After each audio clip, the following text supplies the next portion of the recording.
आज का टॉपिक है बहुपद। चलिए हम लोग स्टार्ट करते हैं। बहुपद, देखिए बहुपद को इंग्लिश में पोलिनोमियल्स भी कहा जाता है, ठीक है।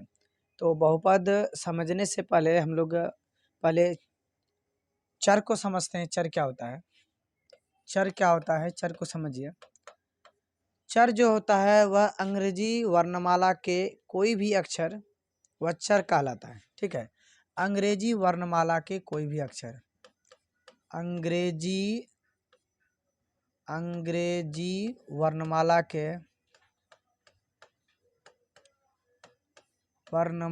के कोई भी अक्षर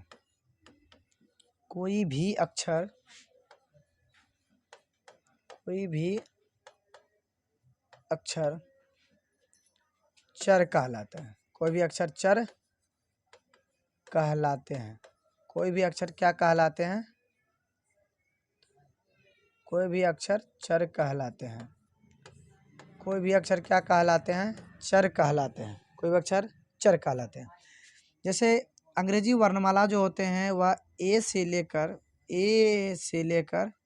ए बी सी इस तरह से, यानी कि ए बी सी डी से लेकर कौन तक होता है? जेड तक होता है।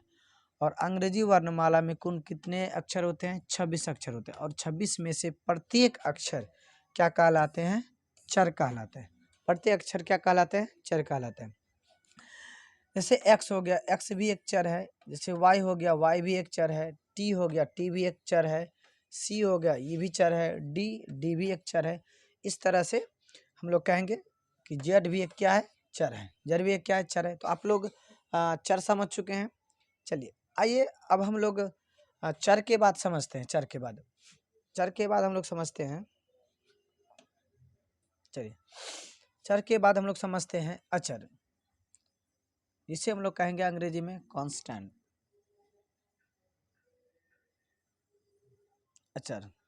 अचर समझिए।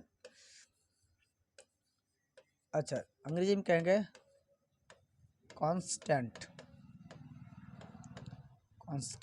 ठीक है। कांस्टेंट जो होता है या कोई भी नंबर होता है। जैसे कि हम लोग स्टार्ट करते हैं 1 2 3 4 डैश डैश डैश एन तक जाते हैं, अंतिम तक। तो ये एक जो हुआ ये क्या है? ये अचर है। ये क्या है? ये अचर है। 2 क्या है? 2 भी अचर है, ठीक है। 3 भी क्या है? 3 भी क्या है? आपका अचर है, ठीक है। तो देखिए बहुपद का परिभाषा पढ़ने से पहले हमें चर और अचर के बारे में जानकारी एकत्रित करने की आवश्यकता थी, और वह हो चुका। चलिए अब हम लोग समझते हैं बहुपद के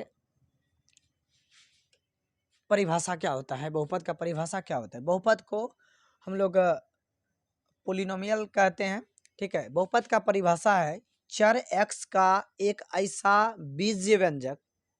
देखिए सबसे पहले बीज व्यंजक समझिए। बीज व्यंजक क्या होता है, ठीक है। बीज व्यंजक समझिए। बीज व्यंजक क्या होता है? चलिए बीज व्यंजक समझिए।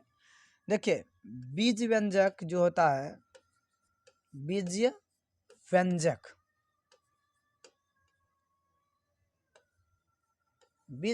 जो होता है इसमें चर और अचर दोनों मिले हुए रहते हैं। चर और अचर दोनों मिले हुए रहते हैं। चर और अचर दोनों क्या होते हैं? मिले हुए रहते हैं। दोनों मिले हुए रहते हैं। जैसे कि हम एक एग्जांपल लेते हैं, उदाहरण लेते हैं। उदाहरण जैसे 2x² + 4। इसमें देखिए इसमें चर भी है और अचर भी है। इसमें देखिए x मेरा चर हो गया, x मेरा क्या हो गया? चर हो गया। और 4 मेरा क्या हो गया? अचर हो गया। यहाँ 2 भी मेरा क्या हो गया? यह भी अचर हो गया। 2 भी क्या हो गया? अचर हो गया। तो क्या कहेंगे हम लोग क्या कहेंगे?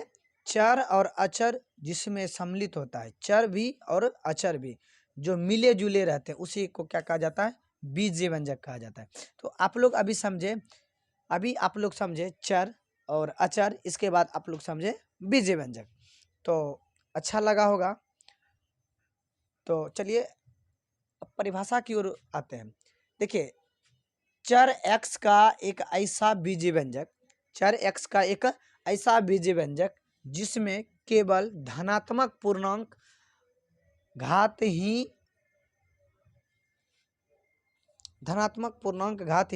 चाहे वह आरोही क्रम में हो, चाहे वह आरोही क्रम में हो,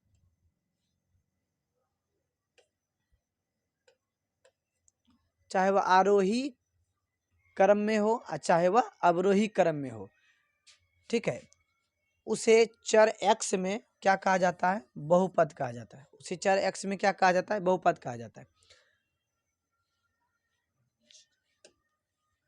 देखिए, अथवा हम लोग कह सकते हैं कि यदि x एक चर है, यदि x एक क्या है? चर है, तो n एक क्या है? प्राकृतिक संख्या है, और a0, a1, a2, a3 dash dash dash an जो है यह एक वास्तविक संख्याएं हैं, ठीक है।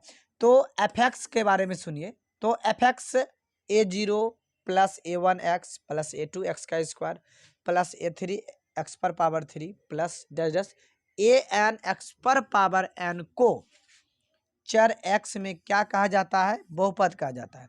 और यह जो है यह बीज व्यंजक का रूप है। बहुपद के बीज व्यंजक का रूप क्या है? तो कहेंगे a0 a1x a2x का स्क्वायर a3x पर power 3 dash dash an x पर पावर n। यह जो है बीज व्यंजक का क्या है? एक रूप है। किसका? बहुपद का। क्लियर? अब हम लोग आगे समझते हैं। जहां a1 a2 a3 a4 क्या है? यह एक गुणांक है। किसका? बहुपद का गुणांक है। इसका गुणांक है? बहुपद का गुणांक है। और a0 जो उसमें है, इसमें जो a0 हम लोग देखे थे अभी, a0 एक अचर बहुपद है। a0 क्या है? एक अचर बहुपद है। और a0 a1x a2x पर पावर 2, इसी तरह से हम लोग an x पर पावर n तक जाएंगे तो इसको क्या कहा जाता है? पद कहा जाता है। क्या कहा जाता है? पद कहा जाता है। क्लियर? चलिए अब देखिए, बहुपद होने का कुछ शर्त होता है। बहुपद होने का क्या होता है? कुछ शर्त होता है। बहुपद होने का कुछ शर्त होता है। यदि fx कोई बहुपद है, यदि fx क्या है? यदि कोई बहुपद है, तो बहुपद होने का पहला शर्त है कि x के घात हर हमेशा क्या होना चाहिए? धनात्मक होना चाहिए। और x के ऊपर जो पावर होते हैं, x के ऊपर कभी करनी का चिन्ह, मतलब यानी कि रूट का चिन्ह नहीं होना चाहिए। और तीसरा शर्त है x के घात भिन्न में नहीं होना चाहिए। तब वह क्या कहलाता है? तब वह क्या कहलाता है? बहुपद कहलाता है। तब वह क्या कहलाता है? बहुपद कहलाता है। क्लियर? चलिए, तो हम लोग समझते हैं बहुपद के बारे में। इसका एक उदाहरण लेते हैं।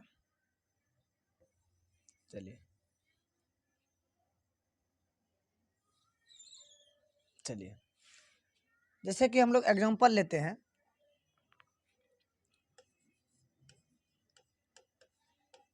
उदाहरण लेते हैं, जैसे कि हम कहेंगे 2x का स्क्वायर प्लस 4। कहेगा बताइए बहुपद में है? तो कहेंगे हाँ, यह क्या है? बहुपद में है। यह बहुपद में है। यह बहुपद में है। किस में है? बहुपद में है। बहुपद में है, ठीक है। वही अगर कह दे कि बताइए कि 1/x प्लस x क्या यह बहुपद है? 1/x प्लस x क्या बहुपद है? तो कहेंगे यह बहुपद में नहीं है। यह बहुपद में क्या है? यह बहुपद में नहीं है।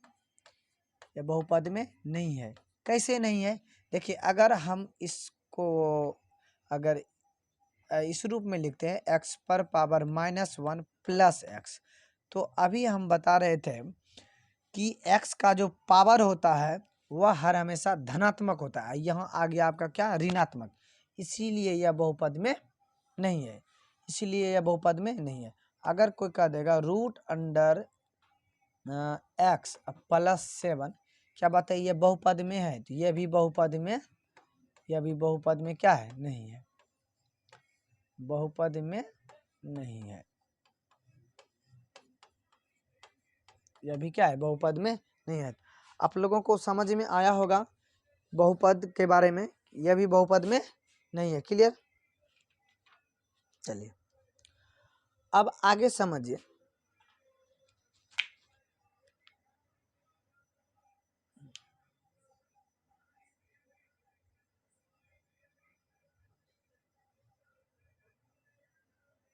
चलिए एक और उदाहरण लेते हैं।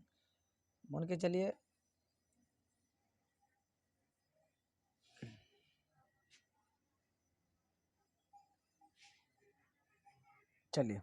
मान के चलिए कि हम लेते हैं एक और उदाहरण लेते हैं 2√x+5।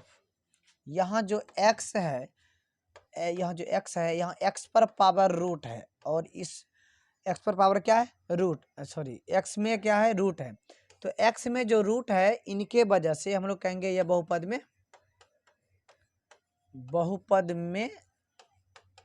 नहीं है, बहुपद में नहीं है।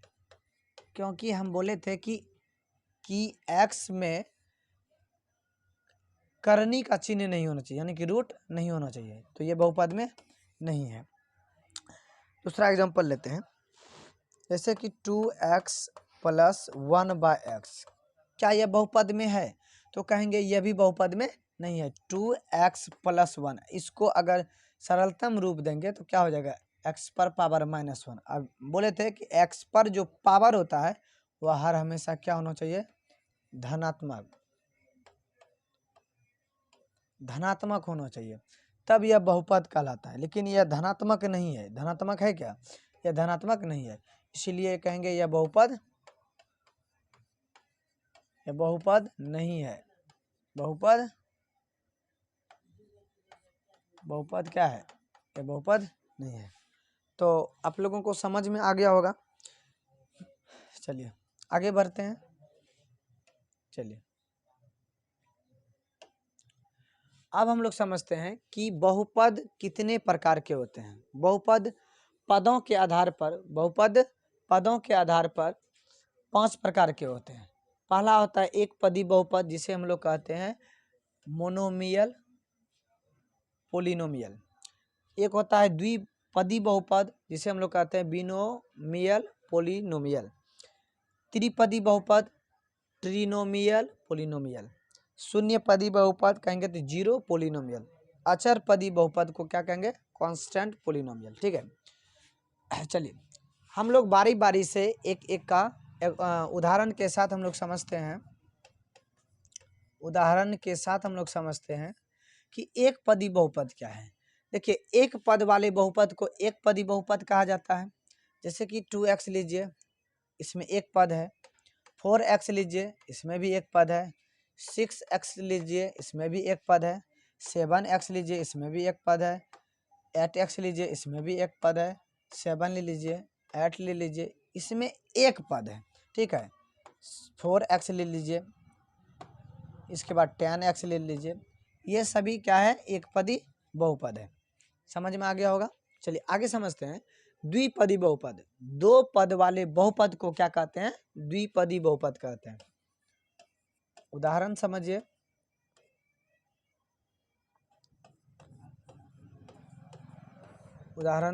जैसे कि इसमें 2 पद होना चाहिए। जैसे कि 2x² + 4, इसमें कितने पद है? 2 पद। एक पद यहाँ और एक पद यहाँ, कितने पद है? 2 पद। इसीलिए इसको क्या कहा जाता है? द्विपदी बहुपद। क्या कहा जाता है? द्विपदी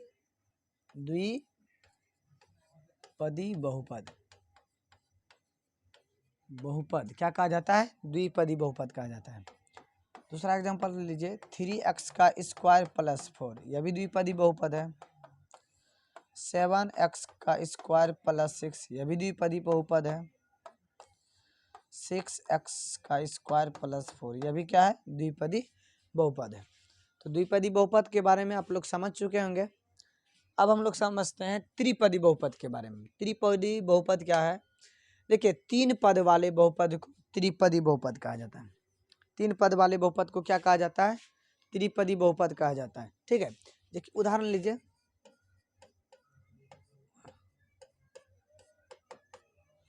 जैसे कि हम लेंगे 4x² + 2x + 3, इसमें कितने पद है? एक पद, दो पद, तीन पद, इसलिए इसको क्या कहा जाता है? त्रिपदी बहुपद। क्या कहा जाता है? त्रिपदी बहुपद। क्या कहा जाता है? त्रिपदी बहुपद। आप लोग समझ रहे हैं? चलिए इसी तरह से चलिए एक और उदाहरण, जैसे कि मान के चलिए 8x का क्यूब माइनस 6x प्लस 7 ले लीजिए। इसमें भी तीन पद है, एक पद, दो पद और तीन पद। यह भी कौन सा बहुपद कहलाएगा? त्रिपदी बहुपद। त्रिपदी बहुपद कहलाएगा। क्या कहलाएगा? त्रिपदी बहुपद। ठीक है, क्लियर? समझ गए हैं? आगे समझिए। अब है शून्य पदी बहुपद। क्या है? शून्य पदी बहुपद। देखिए शून्य पदी बहुपद, जिस बहुपद में सभी गुणांक क्या हो? शून्य हो, वह क्या कहलाता है? शून्य पदी बहुपद कहलाता है। क्या कहलाता है? शून्य पदी बहुपद कहलाता है। उदाहरण लीजिए, उदाहरण समझिए। जैसे कि 0x का स्क्वायर कहें तो x का जो गुणांक है, इसका जो गुणांक है वह क्या है? 0 है, इसीलिए क्या कहेंगे? यह शून्य पदी बहुपद है। अच्छा मान के चलिए एक और लेते हैं, 0x पर पावर क्यूब प्लस 0x का स्क्वायर ले लीजिए, लिए थे, यहाँ भी ले लेते हैं। चलिए ऐसे लेते हैं 0x पर पावर क्यूब, 0x पर पावर स्क्वायर प्लस 0x। ठीक है, क्या कहलाएगा? शून्य पदी बहुपद कहलाता है। चलिए आगे समझिए। अब है अचर बहुपद। अचर बहुपद इसको कहा जाता है कांस्टेंट पोलिनोमियल। इसका परिभाषा है जिस बहुपद में क्या है? जिस बहुपद में वास्तविक संख्या यानी कि क्या हो? अचर हो, उसे अचर बहुपद कहा जाता है। उसे क्या कहा जाता है?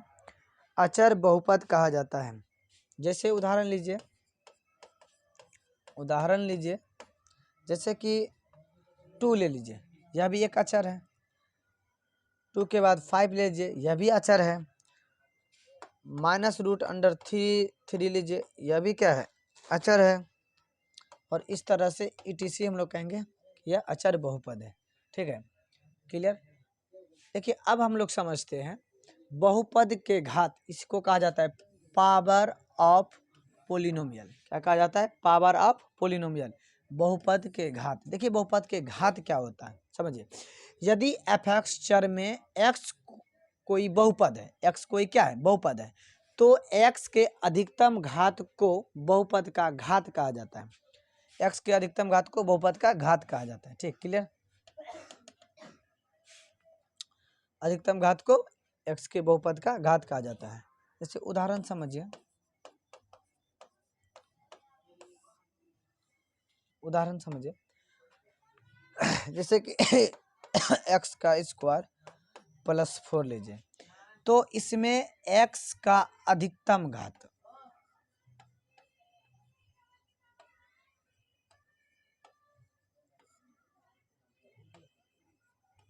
अधिकतम घात, अधिकतम घात कितना है? 2 है, तो यही मेरा हो गया पावर। ये मेरा क्या हो गया? पावर। जैसे कि 5x का स्क्वायर प्लस 6x लीजिए, इसमें अधिकतम घात कितना है? 2 है, तो यही मेरा हो गया क्या? बहुपद का घात। क्या हो गया? बहुपद का घात। ठीक है, तो हो गया क्लियर यहाँ तक? चलिए चलिए एक दो को उदाहरण हम लोग बना लेते हैं।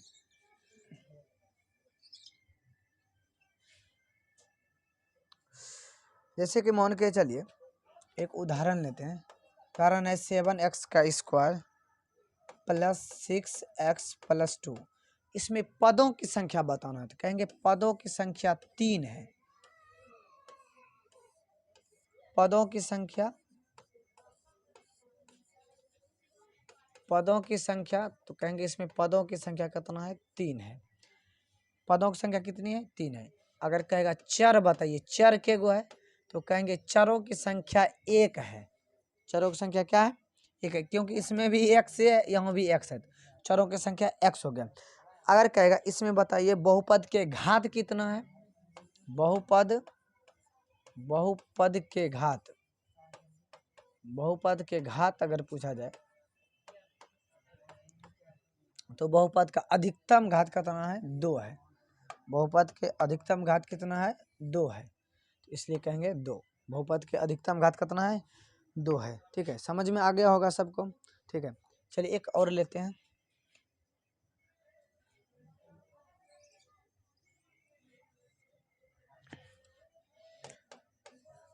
जैसे कि 7x + 3 है। क्या है? 7x + 3 है। 7x3 में पदों की संख्या कहेंगे तो पद के गो है, तो कहेंगे पद के गो, इसमें 2 गो है। पद के गो है तो पद 2 गो है। चर के गो है चर, तो कहेंगे चर 1 है। और इसमें घात कहेंगे तो बहुपद के घात, तो बहुपद के घात के गो है, बहुपद के घात कितने हैं 1 है। ठीक है, तो आप लोग समझ गए होंगे। अब यहाँ से हम लोग जो आगे पढ़ेंगे वो अगला वीडियो में दिया जाएगा, तो आप लोग बने रहिए मेरे वीडियो में। Thank you so much.